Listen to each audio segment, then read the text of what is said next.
All right, welcome back. So we had a very long Spirit Chat episode last time, and I thought we would talk a bit about some of the better responses, because 9 times out of 10, I don't hear what's coming through until I go back and edit.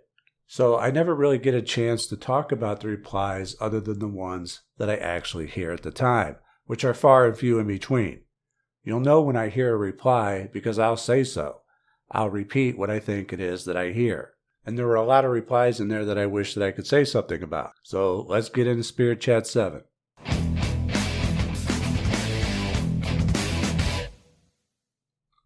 So right at the beginning, I was having a lot of issues with the spirit box, mainly being able to pick up any FM frequencies at all. And I had said that it was an issue with the sweep rate. That's not exactly what it was. It wasn't the rate. It was being able to find frequencies to pick up. I was able to get better reception on the side of the room where my microphone just wasn't. So right from the beginning and throughout the session, I was making adjustments and moving around while trying to make contact. And that's what makes one of the first replies that I got all the better when it asked me if I'm ready. Because I really wasn't. I had just changed the batteries in the spirit box, haven't had it out in a year, and thought I could just sit down and just hit the button and start recording. But it turns out that I had a lot more preparation that I probably should have done. Now, it didn't take long for some rude and indignant spirits to show up.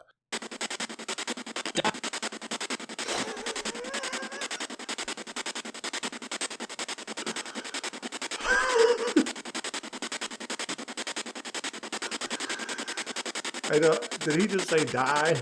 Die. This is actually very common with these devices, as well as Ouija boards. Because when you open the doors to just whatever's around, the low vibrational spirits tend to take that as an opportunity to come up. It's one of the reasons that I just don't mess with Ouija boards, and haven't for decades. Things may start out all nice, but then they quickly turn nasty, and have had threats on my life from Ouija boards. And I'm just not down with that. I would rather summon a Goetic demon in the safety of my magic circle in my temple, following protocol, than to just mess with a Ouija board. I just would. I don't even like messing with the spirit box, especially after being hospitalized not long after a particular session. But I'll do it. I'll do it for this channel and to see what we can get. Just not very often, once a year or so. It's been a year since the last one. The thing is, I never hear the rude, indignant spirits insulting me at the time that they're doing it. I always catch it later on in editing. Now, I always find it interesting when you get a reply to something that you've asked that's related to it, but not very specific. Like when I ask, when were you born? And I get years ago, instead of an actual year.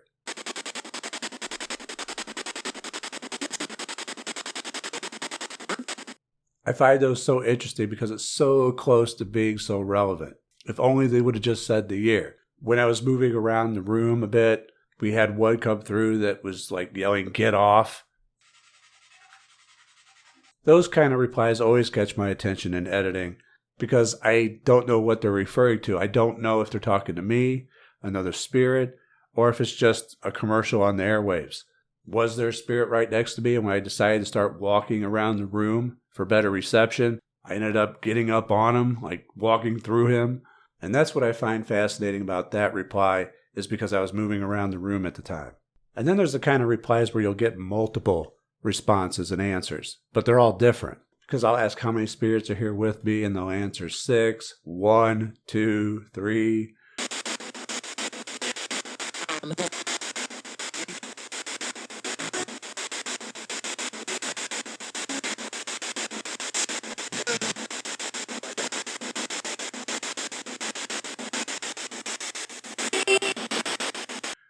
And that's why you can never really trust the spirit box. Because even when you get clear, good responses, doesn't mean they're true. There were a few responses that I put up question marks because I didn't know what they said at the time. I now believe that after they say the word 1, the question marks directly after they're saying the word 100. And there was another instance where I believe they said the name Penelope. And there are other times when I'll use question marks when they may be saying one thing or another, but I can't tell exactly which it is. Like in this case where I think they could be saying shut up or China. So my use of question marks always denotes that something is not clear to me. Now, because the spirit box sweeps through frequencies at a very high rate of speed, the most impressive responses are always going to be complete sentences or words that have been drawn out. And this is why I believe that the spirit voices come through so fast, because they're trying to get in what they need to say before they lose the frequency. And if they need to say more, they just use the next frequency, but you'll get pauses in between.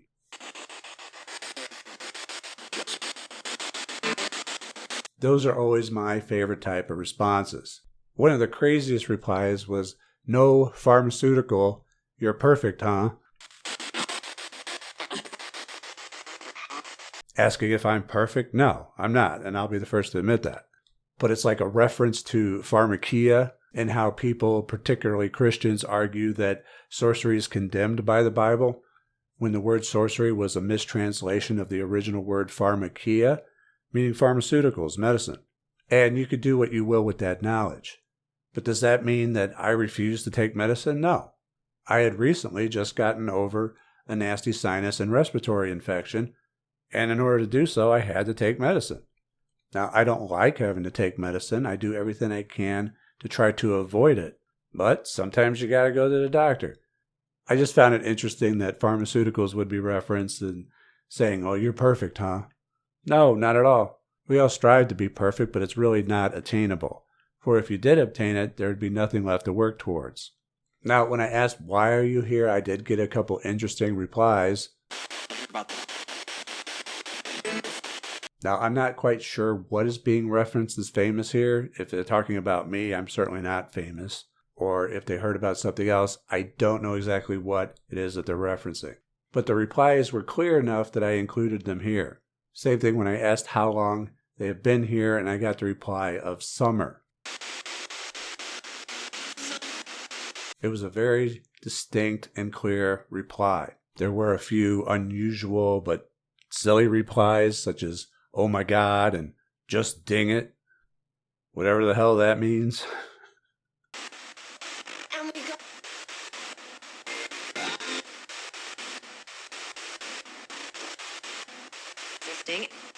One of my favorite replies was asking if they're here all the time, and I get one saying, "I'm next to you." I'm next to you. This is the reply that made me wonder about the other response, "get off," when I was walking around the room. Like something could be standing like right there, and then I just walk into them and they're like, "get off." But it's a really good response. "I'm next to you." Very, very clear. This next one here, I didn't hear the final part of it until later. It says, "and I was only question marks." Now, I believe those question marks now say a fool.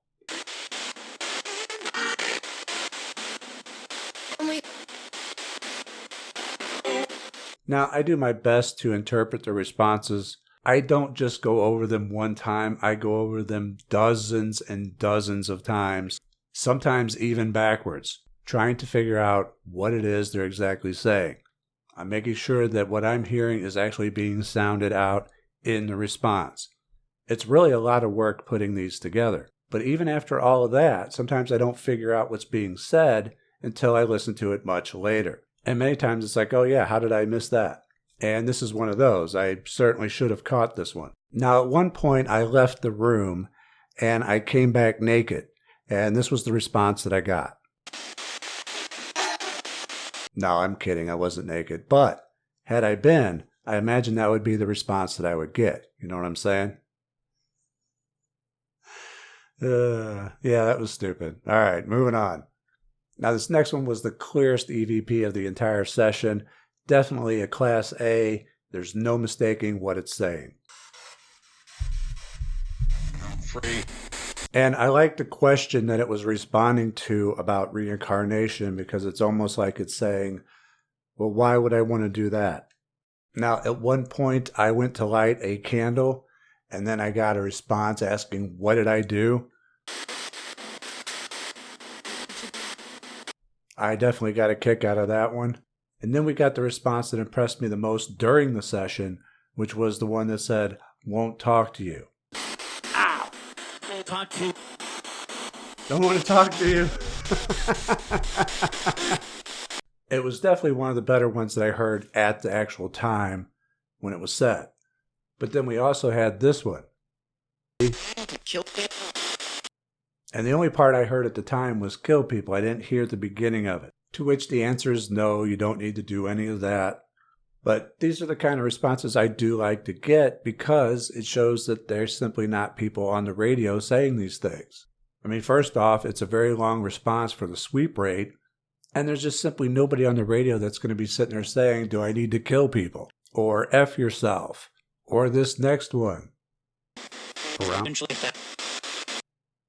And I'm hoping he's just saying all instead of Paul, because I do know a couple Pauls, but I believe he's saying all. And then there was a warning that we got that was very long and drawn out.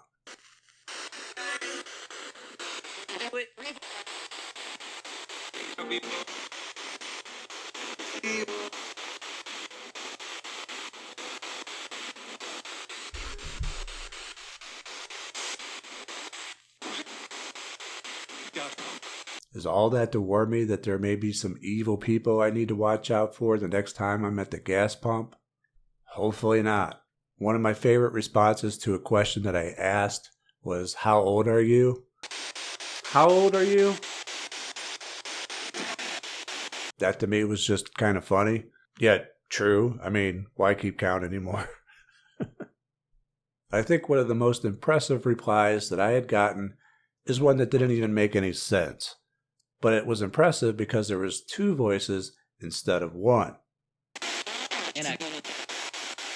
Now, I wouldn't say that that's rare, but it's certainly uncommon. Typically, you'll only get one voice at a time. And then near the end, I asked if they were happy, and I got the reply, "Feels good." And then last but certainly not least was me asking, "How do you feel?" and the Bluetooth speaker responding with "low battery." How do you feel? Low battery.